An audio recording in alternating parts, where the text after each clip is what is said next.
Assalamualaikum warahmatullahi wabarakatuh. Apa kabar teman sehat pada hari ini? Jumpa lagi bersama saya Kak Nana dalam acara podcast sehat podcastnya Dinas Kesehatan Kota Tarakan.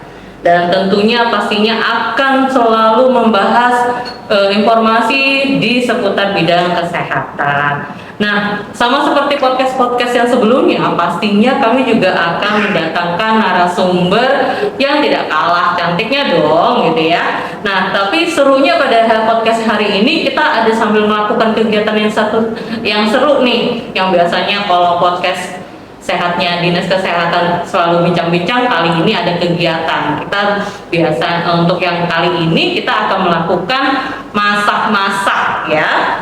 Nah, dengan tema tentunya setiap tanggal 25 Januari kemarin memperingati Hari Gizi Nasional. Nah, untuk di podcast sehat kali ini dalam merayakan Hari Gizi Nasional yang ke-63 dengan tema untuk membahas cegah stunting dengan protein hewani.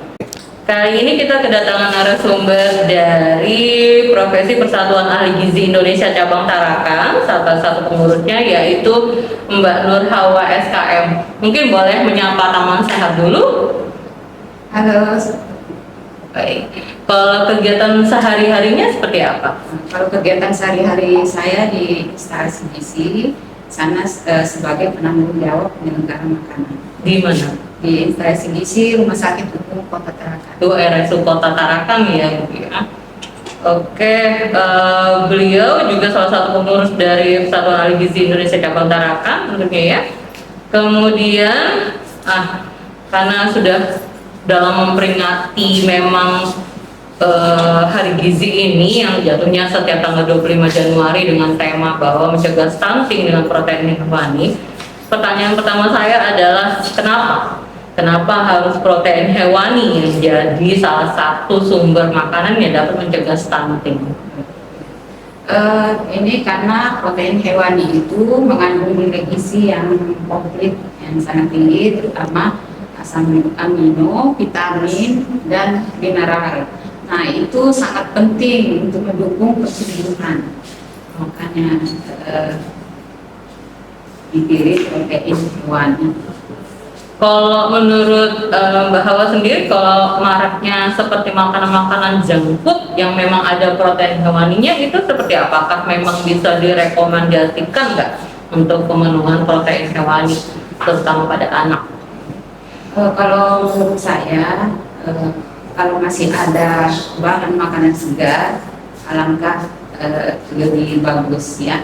Karena kalau misalnya makanan segar itu kita sudah jamin nilai gizinya, kandungan gizinya tinggi, sementara kalau misalnya yang itu meskipun sudah tinggi proteinnya tapi sudah melalui berbagai macam pengolahan, kemudian juga ada tambahan-tambahan dari pengawetnya.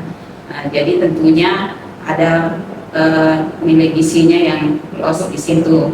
Tapi mungkin kalau misalnya sekali-kali ya boleh ya, yang penting tidak maksudnya hari-hari ya. Karena misalnya kan orang tuanya kerja cari yang praktis ya, di situ mungkin harus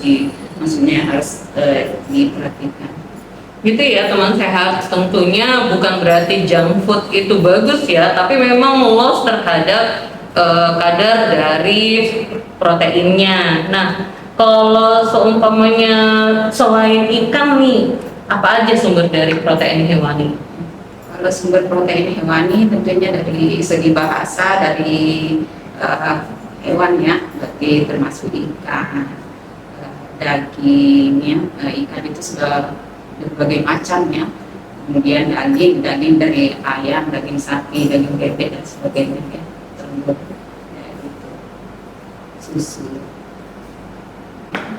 Nah, menurut program dari Kementerian Kesehatan bahwa ada salah satu yang mengeluarkan statement tentang isi piringku yang harusnya kaya protein dengan sasaran ibu hamil, ibu menyusui, kemudian balita ya. Nah, tujuannya untuk mencegah stunting. Nah, menurut Mbak Hawa sendiri seperti apa?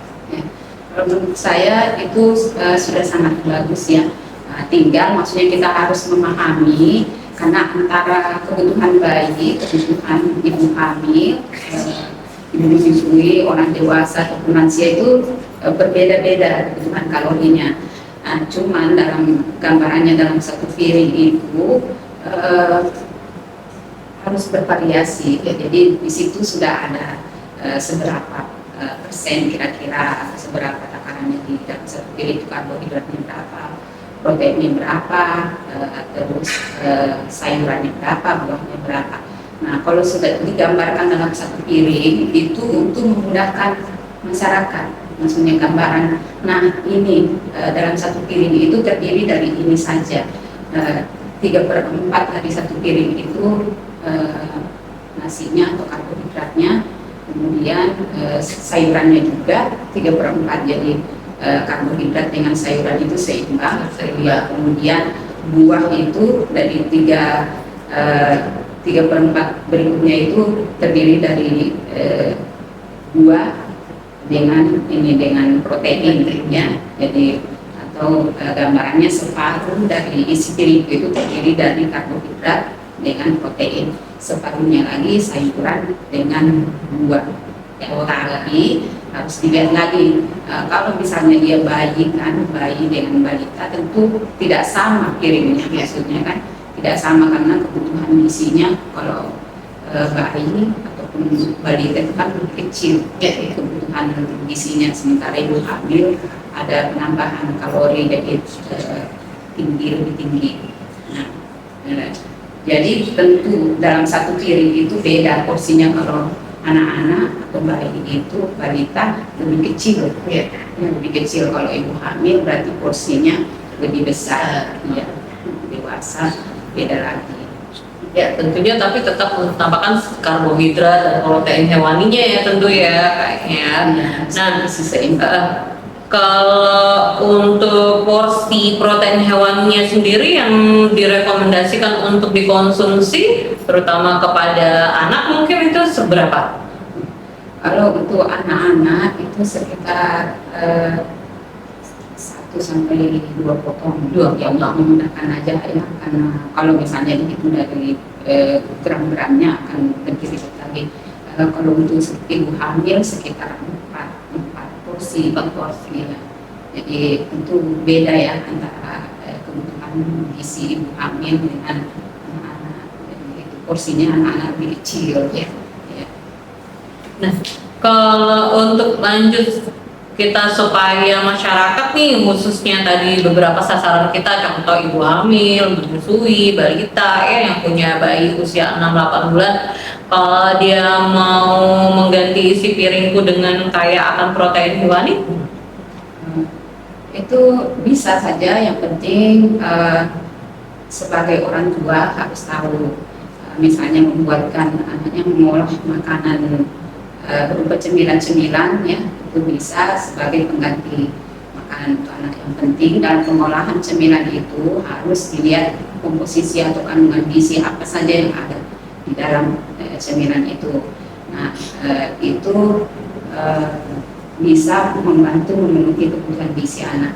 Karena kadang anak-anak itu kan memang agak ribet ya, agak susah untuk ini pembelian makannya. Jadi kita sebagai orang tua harus melihat, oh kalau saat ini asupan gizinya anaknya dia misalnya malas makan. Nah, harus kreatif orang tuanya untuk mengolah makanan itu, bagaimana supaya nilai gizinya, mengolah bahan makanan supaya nilai gizinya tinggi.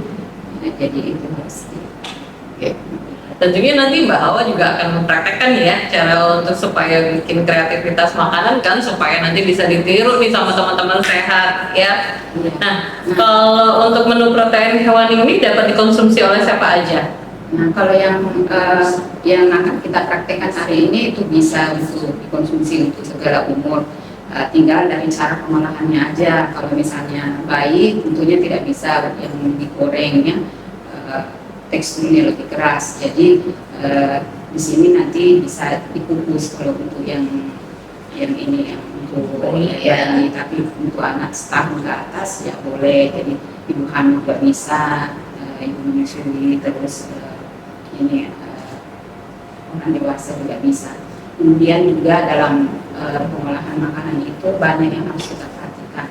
Jadi sekarang ini kan banyak ibu bekerja, Ya, benar. banyak ibu bekerja, jadi otomatis untuk pemenuhan gizi anaknya itu cari yang praktis. Iya, benar sekali.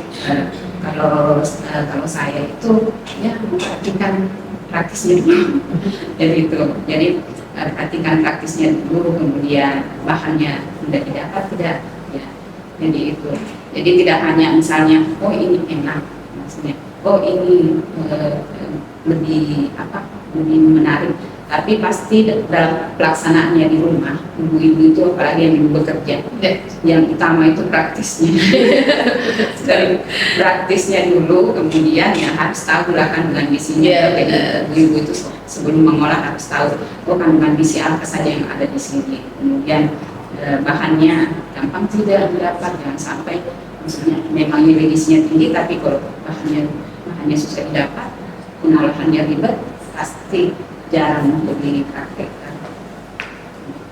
Oke, nah terkait dengan kayak protein itu ini, kita akan mempraktekkan cara memasak ya, Mbak Hawa. Ini apa nih rencananya yang mau dimasak nih? Rencananya ini bikin kroket dari bahan dasarnya dari ikan. Oh, kroket ikan ya.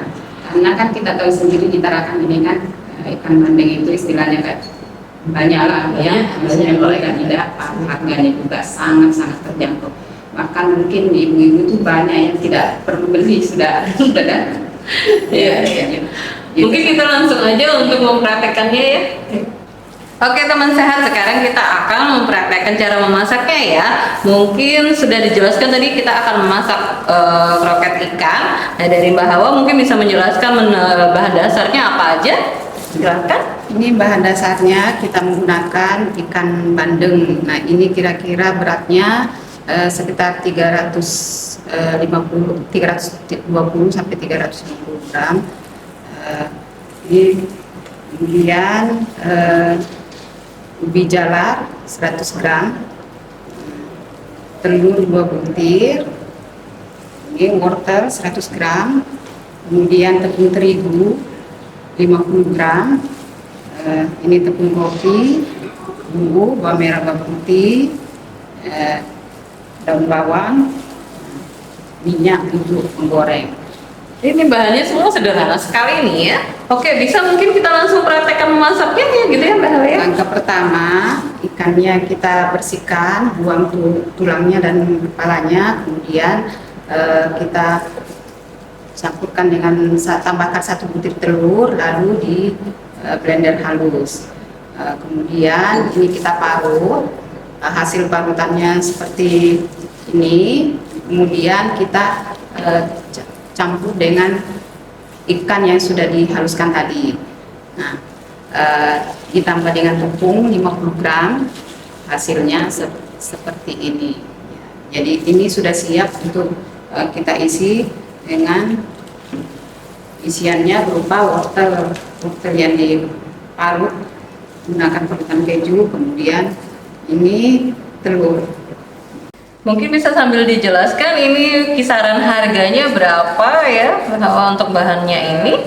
Bandeng itu 1 ekor ini sekitar 10.000. Ya, kadang malah harganya di bawah itu, tapi saya ambil yang harga tertinggi ya, 10.000. Kemudian ini ubi jalarnya sekitar 2.000, telur 1 butir biasanya 2.500 ya, wortel harga 2.000 ya, 1 biji, tepung terigu ya karena 50 gram paling nggak nyampe 1.000 ya. Cuma bedanya belinya harus kiloan ya. Tepung roti juga butuhnya sedikit ya. Banyak ya. Jadi total harga ya kira-kira sekitar 33 lah dengan perkiraan minyak, bahan bakar ya. Itu jadi sekitar 33 ribuan. Jadi kita bulat-bulatan kayak gini ya, Mbak. Masukin telur, makan telur putihnya aja atau sama kuningnya? Sama kuningnya ya.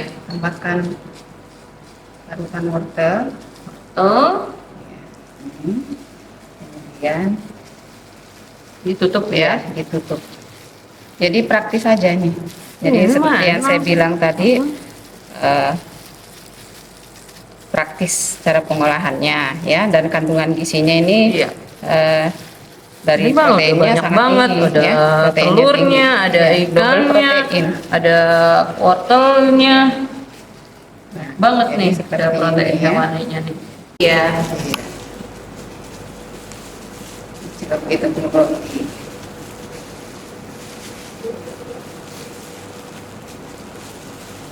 Nah ini teman sehat ya, ini bisa jadi salah satu bahan kreatif nih teman sehat, bisa praktekkan di rumah nanti untuk anak, atau pada saat nanti hamil, atau nanti pada saat menyusui, bisa dong dipraktekkan di rumah, karena ini kandungan gizinya enak banget nih, lengkap banget ya. Setelah ini langkah selanjutnya digoreng ya Mbak Hawa ya. Iya. Tadi lupa ya menjelaskan bumbunya.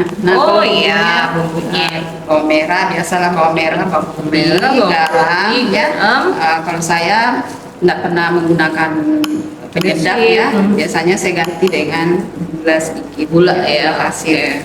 Jadi ini bumbunya jadinya seperti ini ya. Setelah diulek.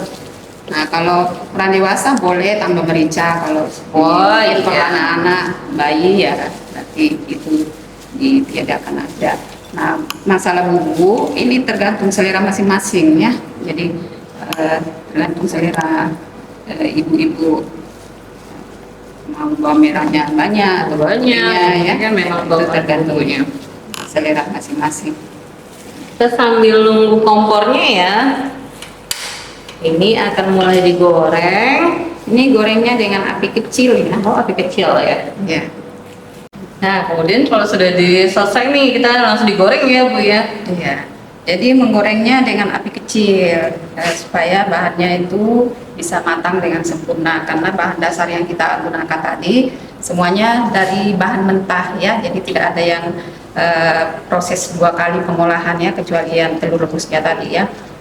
Karena memang saya menghindari untuk pemanasan berkali-kali ya, pengolahannya berkali-kali, misalnya sudah dikukus terus digoreng lagi kan, karena itu akan mempengaruhi nilai gizi. Oh, nilai gizinya jadi berkurang ya. Tapi bisa saja ibunya kalau misalnya mau lebih praktis,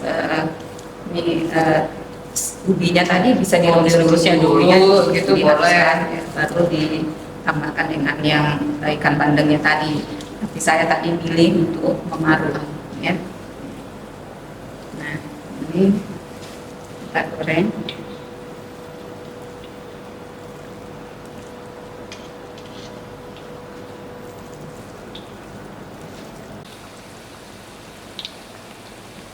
Nah, teman sehat, ini sudah selesai digoreng, hasilnya seperti ini ya.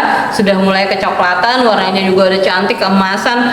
Boleh sama ditambahkan pakai saus ya, Mbak Hawa ya. Jadi makannya dengan saus, ini saus tomat bikin sendiri ya. Sendiri. Jadi tomatnya direbus ya. Kalau misalnya senang pedas ya tinggal tambahkan lombok ya. Untuk anak-anak ya berarti tidak perlu ada penambahan lombok. Kemudian di blender dan dimasak ulang. Nih teman sehat mau lihat, cantik ya. Nah, rasanya juga nggak bakalan kecewa dong. Kita coba nih ya, satu. Ini dibelah, nih ada potongan telurnya sama wortelnya. Ya ada kombinasi warna putih. Ada warna putih, ada warna oranye, cantik ya.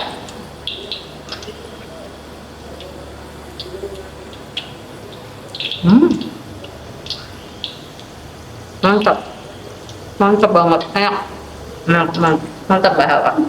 Bagaimana acara podcast kita hari ini? Seru ya, sambil masak-masak, sambil denger juga ilmu yang bermanfaat bagi teman sehat. Nah tentunya untuk podcast kita kali ini akan diteruskan lagi dengan podcast yang berikutnya. Sampai jumpa. Kalau seumpamanya teman-teman sehat ada yang mau memberikan komen, saran dan sebagainya, langsung aja di channel kami yaitu @dinaskesehatantarakan. Dan juga jangan lupa subscribe, like, and share-nya ya untuk di channel YouTube kami di @dinaskesehatantarakan. Sampai jumpa lagi. Semoga semua teman sehat, selalu sehat ya. Wassalamualaikum warahmatullahi wabarakatuh. Dan sampai jumpa Mbak Hawa. Terima kasih atas informasinya yang berguna. Sampai jumpa.